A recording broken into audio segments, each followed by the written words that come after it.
Hello, everybody, and welcome to week 9 of Critical Disability. Our topic is the School to Prison Nexus, Part 2, Disability and Incarceration.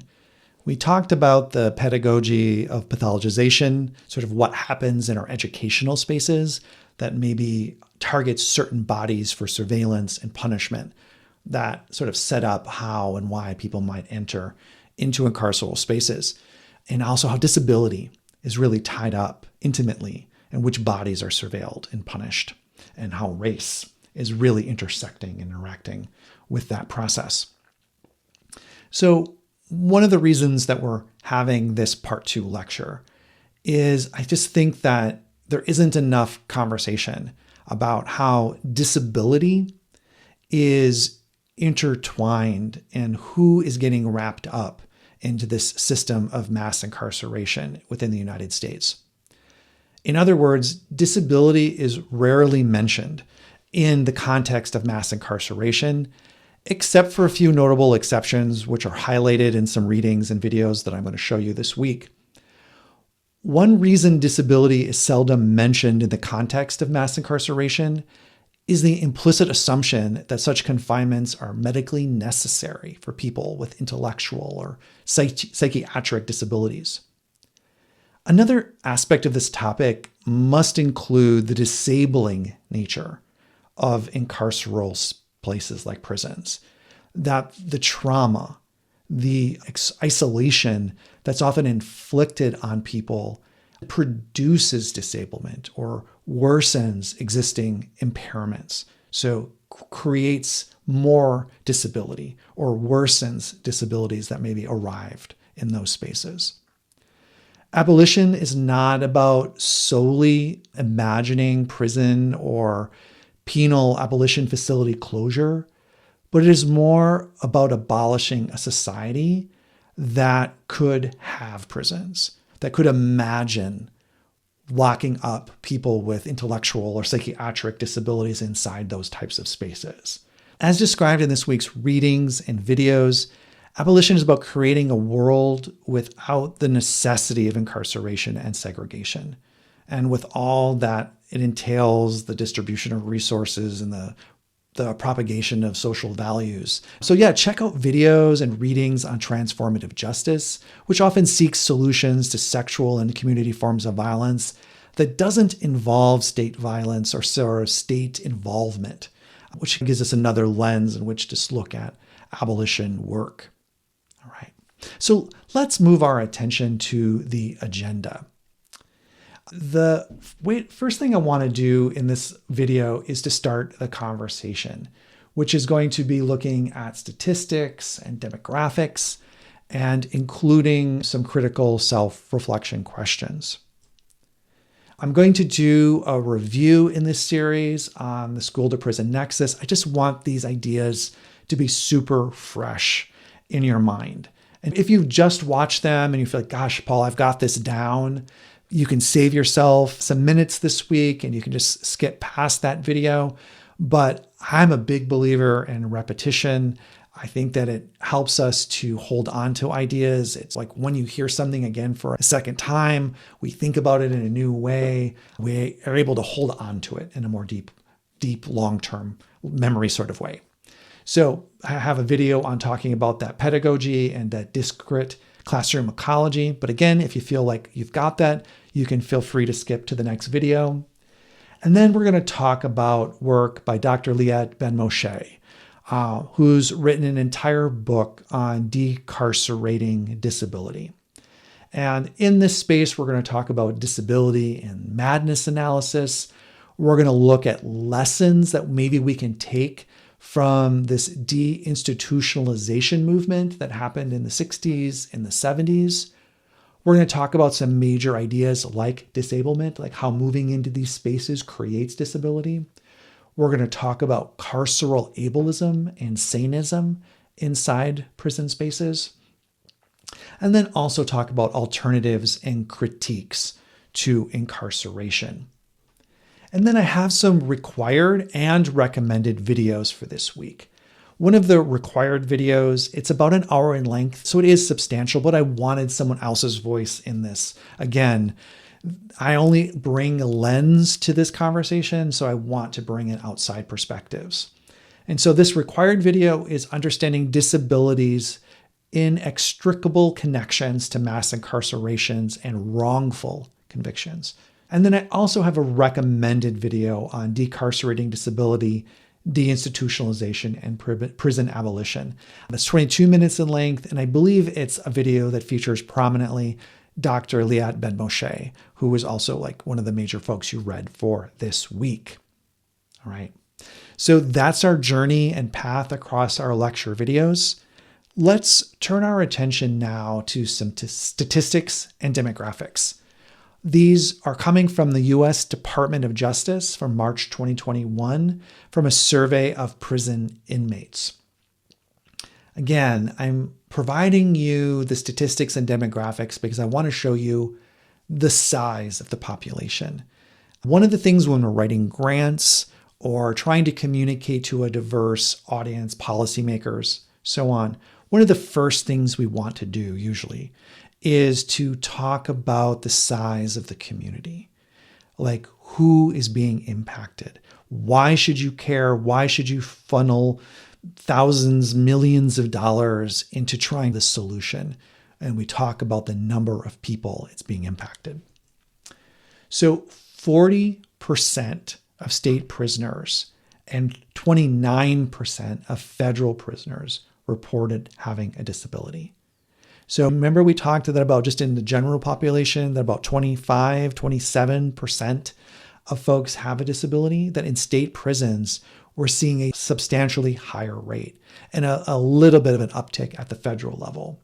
Again, so that a large percentage of folks in these spaces have a disability. So their needs are going to be different.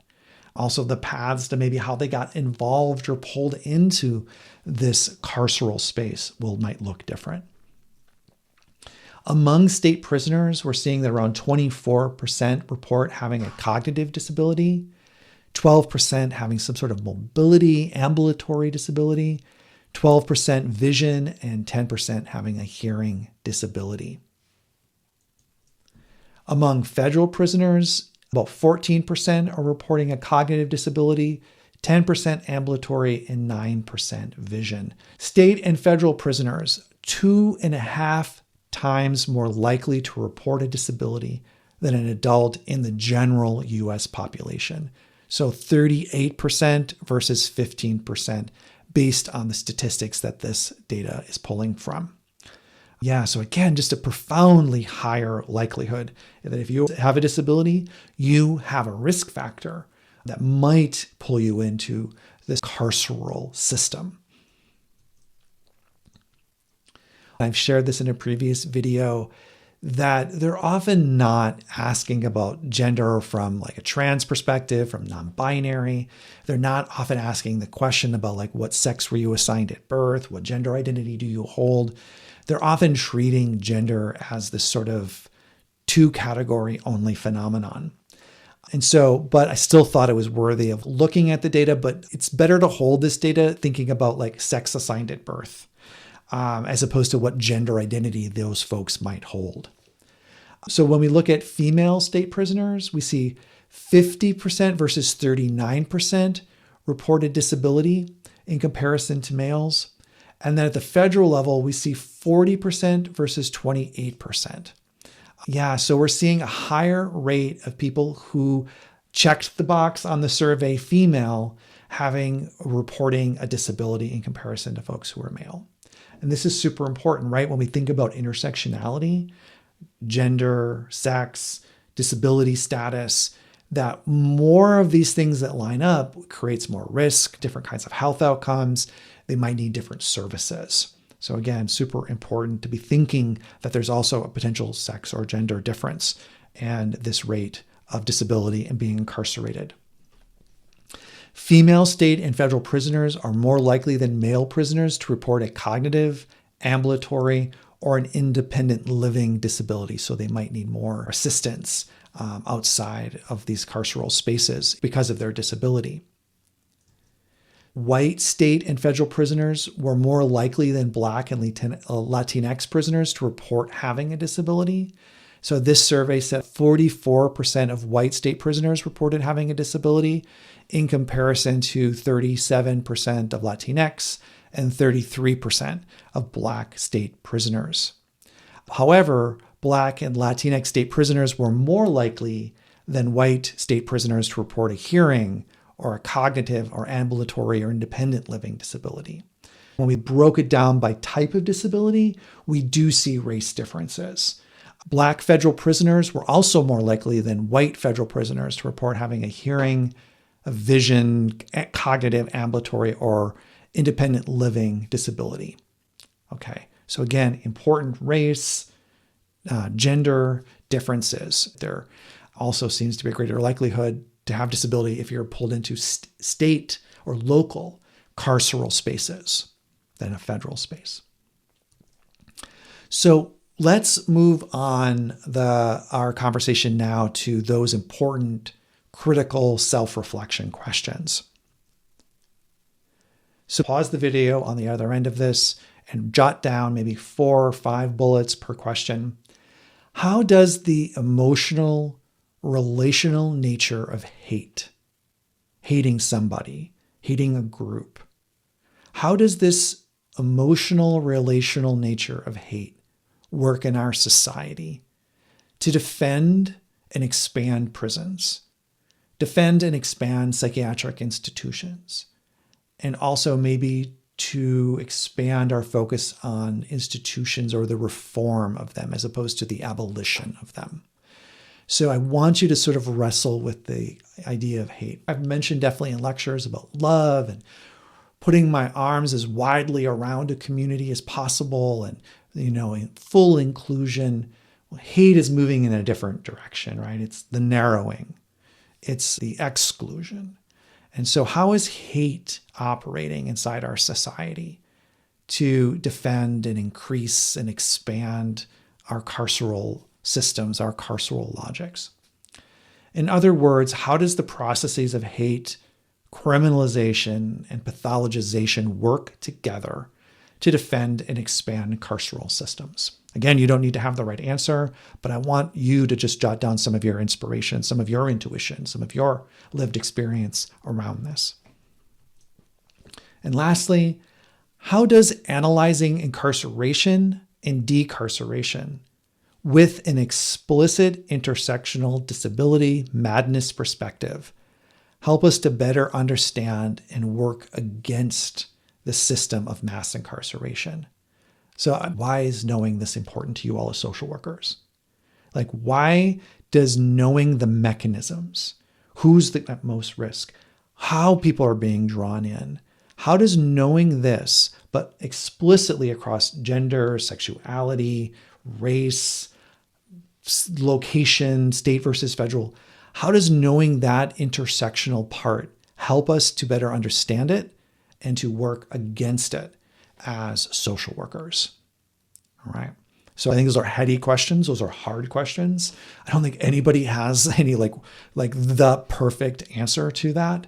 But I think it will help us to guide and deepen our conversation as we move through the rest of the videos.